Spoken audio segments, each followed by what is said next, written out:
By now, I expect most everyone, or maybe everyone in this room, already knows all the spiritual words. Right? And you know the spiritual lifestyle. And you know the spiritual philosophy, whatever branch that takes.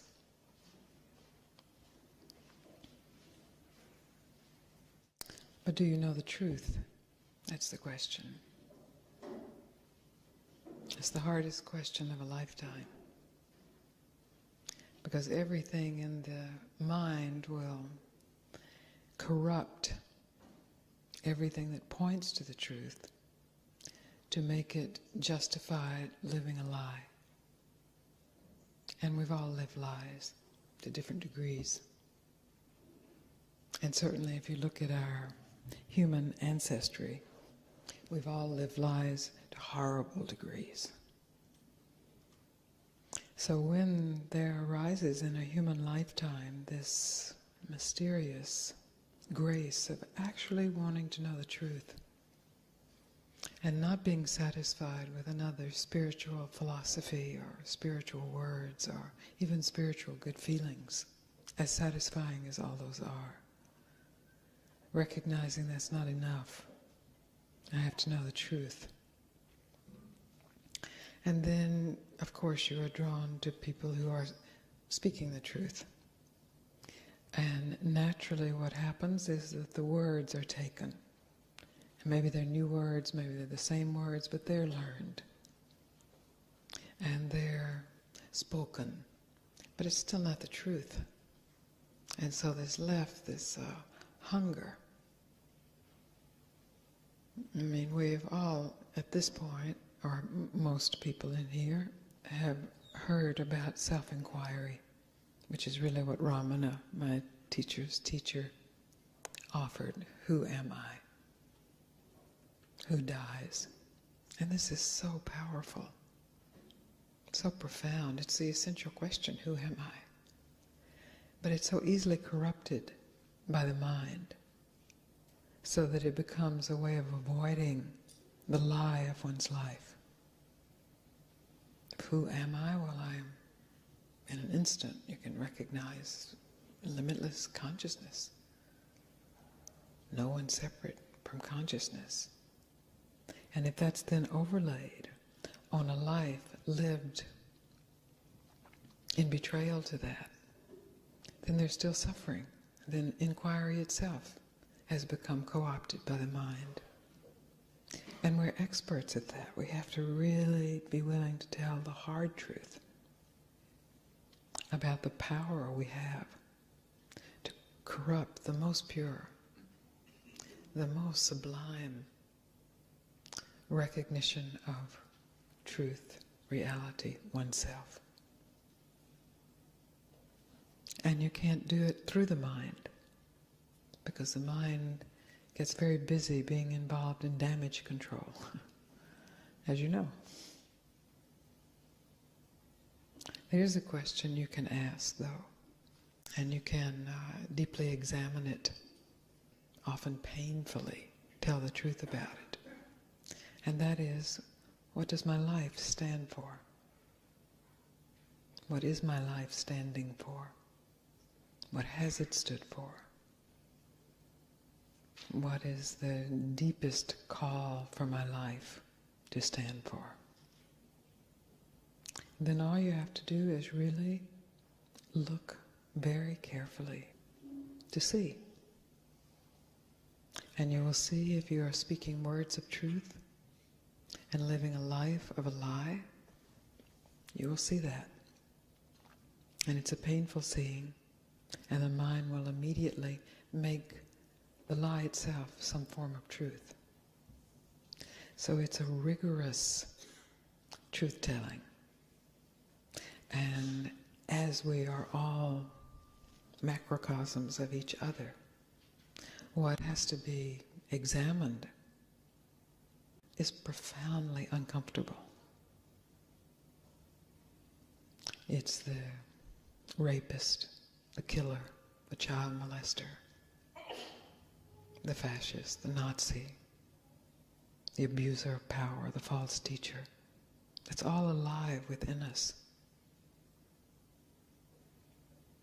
And if we are willing to face that and actually meet that as however it is being reflected in this lifetime, this particular lifetime, then there's a possibility of what the Christians call redemption, but true redemption, like Christ's redemption on the cross, to in an instant or an hour or a week or a year or a lifetime, however long it takes, bear the pain that we have caused as human beings in the name of truth, in the name of love, in the name of service. It's that bearing of that without indulging it, without repressing it, that then reveals a space for real inquiry. Otherwise, inquiry is just a layer on top, another way of escaping, a way of feeling good.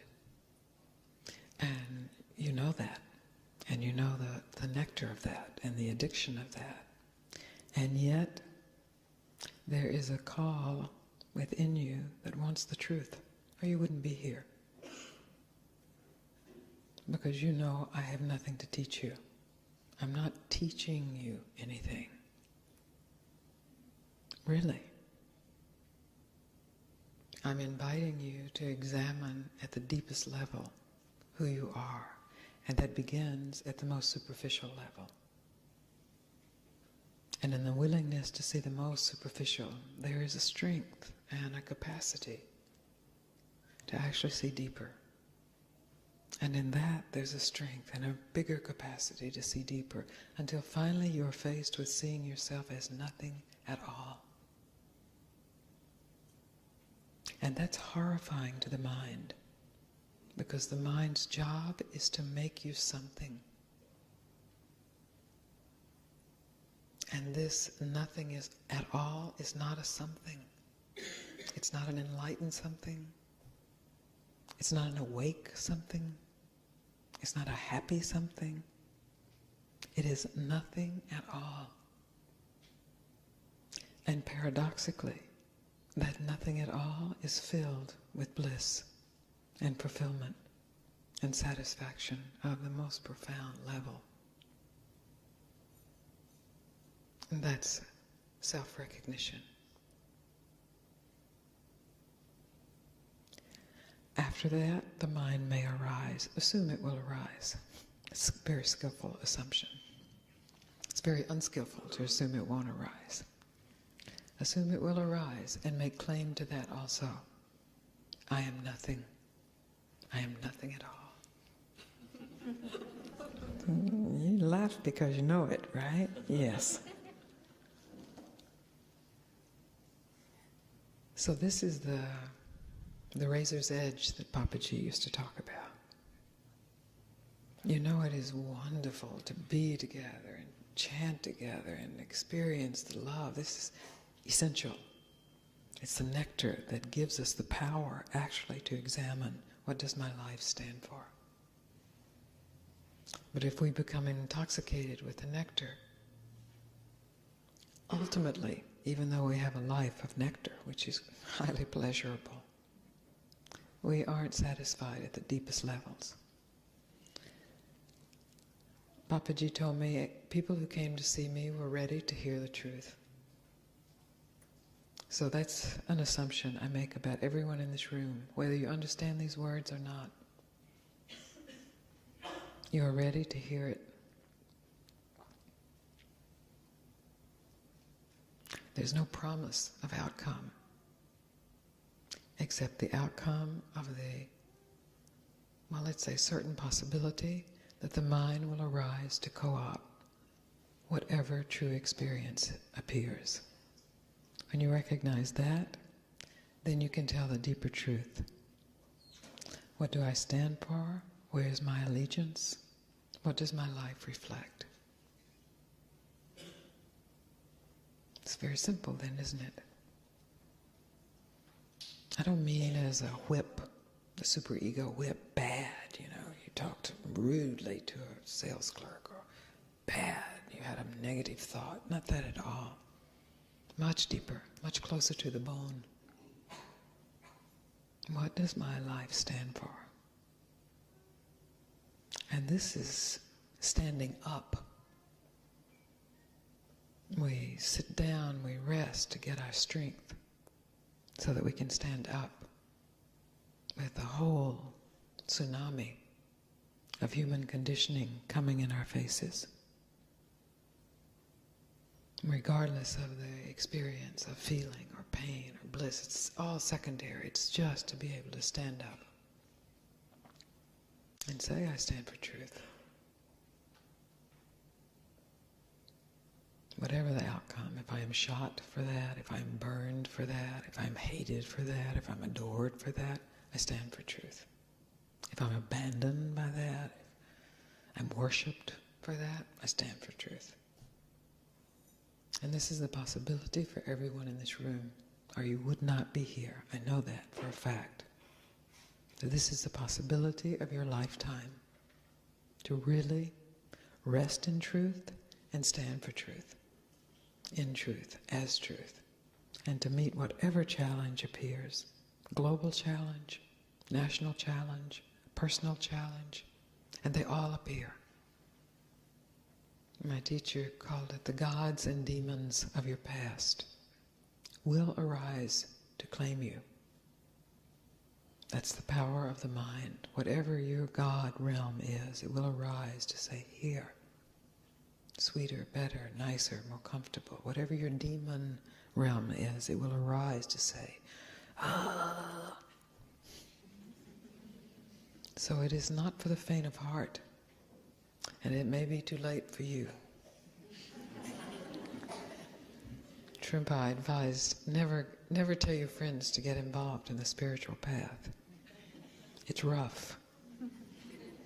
It's rough. It's sweet, but rough. Because you are really standing up in the face of all of human conditioning, all of human betrayal, all of human delusion, self-aggrandizement, drama, abandonment, all of it. You are standing as the Buddha, as Christ, as every icon we have had to stand. And what great examples they are to us.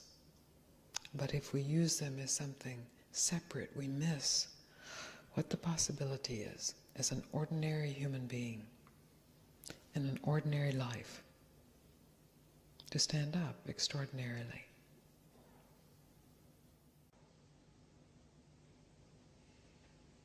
So I'm happy to meet you in this possibility and to support you in this possibility and to feel your support, to be supported by you in this possibility, because we all need each other.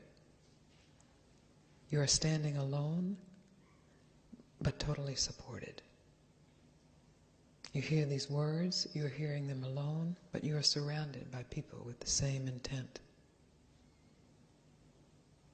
the same grace that has appeared. For some people, it will just flit right by. Maybe their cousin got them here. It was a mistake. But still, you've heard the words. And that's the crack. And deeper, you have felt what's under the words. And then, in our conversations, individually, you will find yourself with the possibility to face whatever is present and to discover what holds it all, what bears it all, what recognizes it all. And then there are no more excuses. And if excuse-making begins, which it usually does, it's recognizable in an instant. So are you with me on this? Yes. Good. I guarantee you, you will be tested. You are being tested every day, in every relationship. But you will be conscious of the testing. You will be conscious of the suffering. You'll be conscious of the bliss. You'll be conscious of the stillness. And that's the possibility of awakening as a regular human being, given this evolved brain, where we can actually reflect back. Not as justification, but as examination, investigation, discovering the deeper capacity to tell the truth. What do I stand for? What is my life about? Really, not what I say I stand for. That doesn't count, that's worthless. That's a distraction. Really, where do I rest? Really, where do I rest? Where do I take nourishment? Really, where do I take nourishment?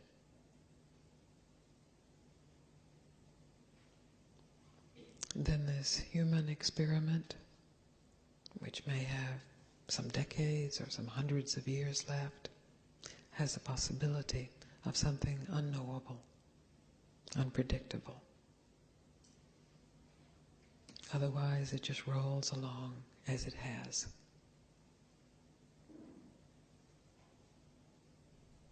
So you see, I'm quite serious about our meeting. I take it extremely seriously. I'm serious about your life. I love to laugh with you. I love to make jokes with you. I love to be superficial with you too. But underneath it all is a recognition of what's possible for us all, everywhere. Not limited to Christ anymore. Not limited to the Buddha. Not limited to Ramana. For you too, if you're willing. And it's no small matter.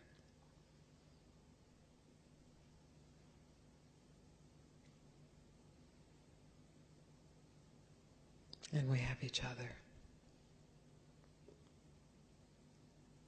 Not just in this room. All over the planet. In the past, in the future, in the present.